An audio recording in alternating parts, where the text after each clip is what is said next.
Hi, welcome to LR Live UK, and in today's episode we're going to be looking at service kits for your Defender TD5. So let's get into it.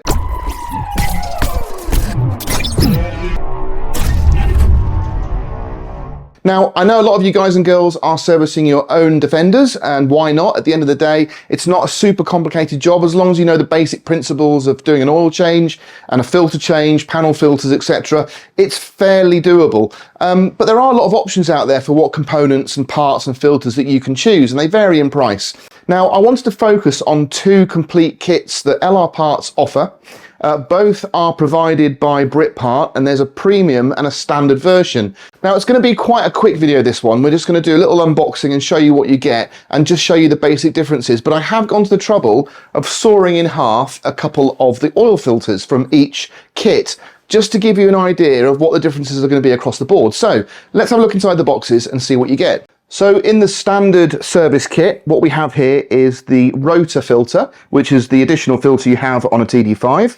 You've got the oil filter, you've got the fuel filter, you've got the washer here for the sump plug, and you've got the air filter. Now, I'm going to show you the same for the premium kit, and then we're going to just look at little differences between the two. You'll notice straight away that it's branded, and that is the big difference. These are branded parts, not BRITPART's own, so they make them look as visually similar as the branded, more expensive kits as possible. So, point in case, you just look at these two filters. There's no reason why they had to choose orange. They could have chosen any colour they wanted in the cheaper ones, the copies, but they wanted it to look the same as the premium version. So that's where they're going with that.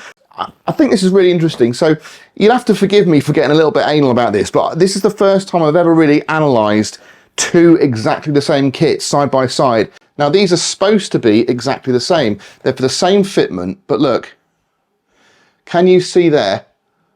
The original is ever so slightly bigger.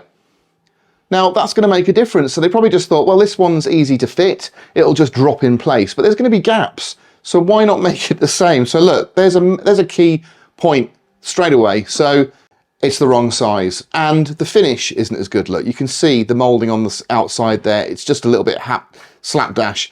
But the key for me is how squishy the foam is. So the foam on the original, on the premium version, is far more flexible and malleable than the aftermarket one. So that's probably what we're going to be looking at mostly in this review, is the detail of materials. Next, we have a quick look at the fuel filters. So again, I'm going to focus on the rubbers on these ones. Now, you can just see there that they both have the same sort of shape and fitment.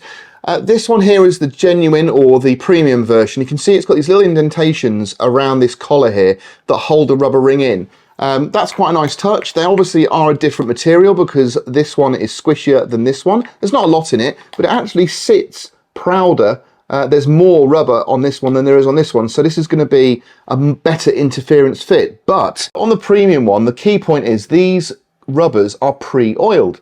So they're not going to dry out if they're in storage. You're going to be able to just obviously wipe some oil on there on the outer surface, but it's already done on the inner surface. So it's just a little attention to detail, because this one might have sat on a shelf for a while. It's not oiled. It's going to dry out, and when you put it on, it's not going to last as long, and again, under heat. So these two compounds here will be different, and it's just whether or not this one's going to last as long as it needs to, whereas my money would be that this one has, because it's obviously been designed for purpose, and this one has been built to a price.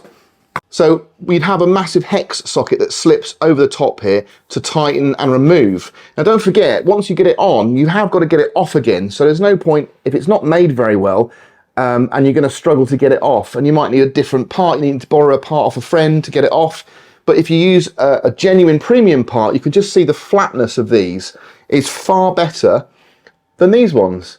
So these are more rounded, so there's more chance, and they're not as deep, there's more chance that the tool is not going to fit as snugly and as well. The interference fit is going to be poorer on the standard filter as it is on the branded premium filter. So again, it's just a really small detail, but it's going to make your job a lot easier. So for the sake of probably £15 across all of these items, that's the only difference in price, is 15 quid.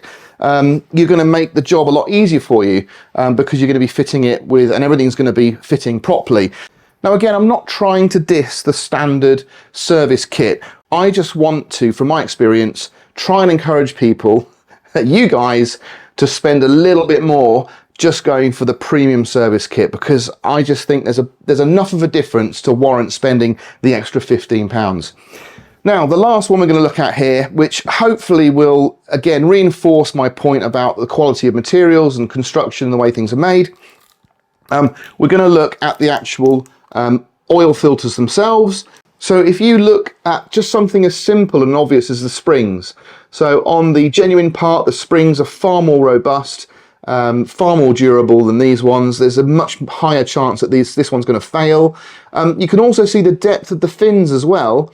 It's marginal, but they're not very big anyway. They're actually deeper on the premium one than they are on the standard version. Also, on this one, you get a rubber seal gasket on the top, whereas on the cheaper one, it's just bonded onto the top, and it's very thin. So you get a far thicker rubber seal at the top internally on the premium one as you do on this one. So it's just little differences like that. And the actual construction is a lot flimsier. What was interesting is it took me probably 8 minutes to saw through the premium one and about 3 minutes to saw through the standard one. That is the difference in the materials there. So that gives you an indication. So while we're not talking huge amounts of money here, we are talking about one service kit being twice the price of the other. But the difference is £15 as opposed to £30 plus the tax. So it's worth investing the extra money in my mind. I mean, don't get me wrong, you can go the other way, and some people do. So for instance, you can get a K&N oil filter that probably will cost the same as the entire kit. Is that worth doing? Well, probably not. You're really paying for the brand there, but the brands that you get in the premium version are just standard OEM spec brands that probably produce the original equipment for the manufacturer in the first place. Pay that little bit extra and I can guarantee it'll be worth it in the long run, not just for the longevity of the products, but also for the ease of fitting. So that's it from me. Just a quick one there, a little bit on servicing. Hopefully you've enjoyed the video. If you have, please do give me a thumbs up, subscribe if you haven't, and I will see you on the next one.